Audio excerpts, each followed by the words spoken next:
April 1941. The North African desert was a cauldron of dust and fire.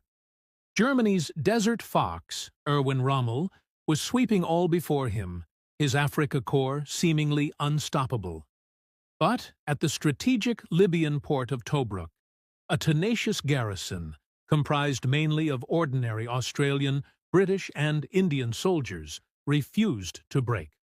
Outnumbered, outgunned, and relentlessly attacked, these rats of Tobruk would defy Rommel himself, holding out for a grueling 241 days.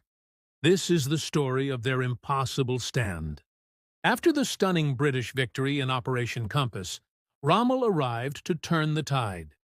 His aggressive counteroffensive in March 1941 sent Allied forces reeling across Libya.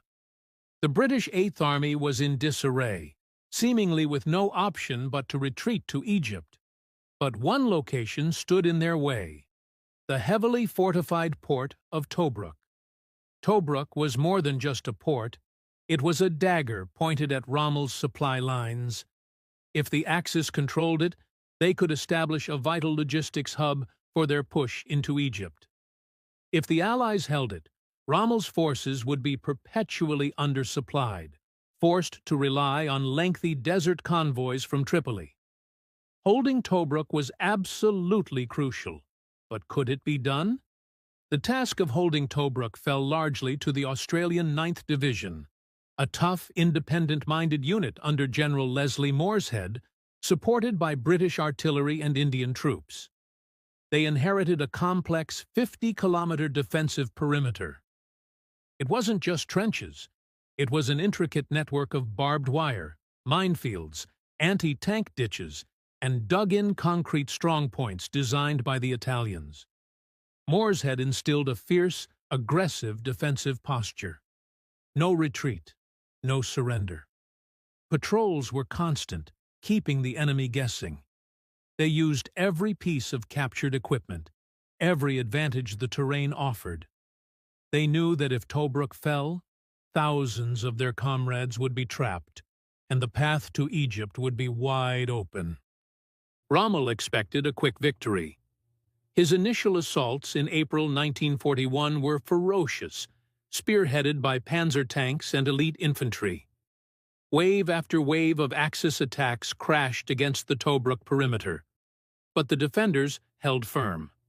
German tanks were knocked out by concealed anti-tank guns, infantry assaults were repelled by coordinated fire, and every inch of ground was fought over with savage determination. Rommel, frustrated by the stubborn resistance, contemptuously called the defenders rats, digging in beneath the ground. Far from an insult, the soldiers embraced it. They became the rats of Tobruk, a badge of honor for their resilience in the face of overwhelming odds. The name encapsulated their grit, their refusal to yield, and their ability to live and fight in the unforgiving desert warrens. The siege settled into a brutal routine. For 241 days, the garrison endured constant shelling, dive bombing, and the scorching heat and choking dust storms of the desert. Water was rationed, food was scarce, and diseases like dysentery were rampant.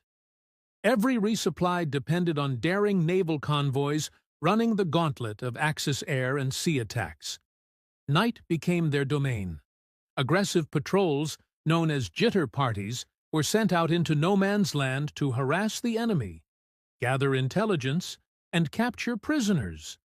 These nocturnal raids kept the Axis forces on edge, demonstrating that even under siege, the rats of Tobruk were a formidable, offensive threat.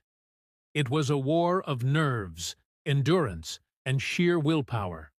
Finally, in November 1941, after months of desperate fighting, Operation Crusader, a major offensive by the British Eighth Army, broke through.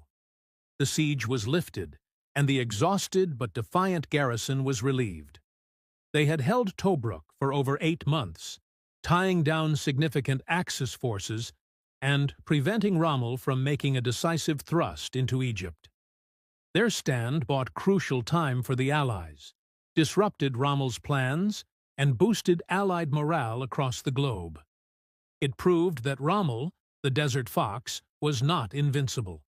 The Siege of Tobruk stands as a testament to the extraordinary courage and resilience of ordinary soldiers.